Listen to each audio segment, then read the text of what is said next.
Hey guys, what's going on? This is James from the Research Revolution.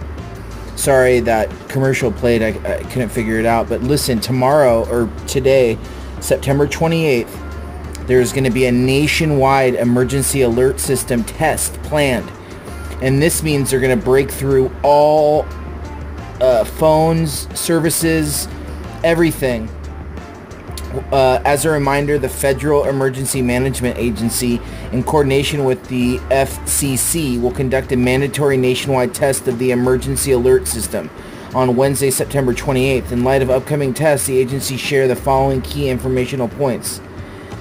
They say that it remains effective means to alert the public, and periodic testing of public alert helps to assess the operational readiness of alerting infrastructure and identify any needed technological and administrative improvements.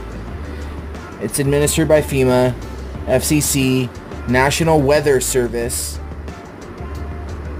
radio, broadcast, TV, cable, satellite. They're going to cut through everything. Every single way that you're able to communicate, they will cut through. And they're saying that this is a test. Yeah, it's a test for censorship and who knows, I'll leave the link, but I mean, give me a break. You know, it's like, they say that it'll give us a 10-minute heads up. Heads up on what? An asteroid? Martial law? Cancel the elections? I mean, you know what I mean? There's all kinds of stuff that runs through my mind. Anyway, guys, this has been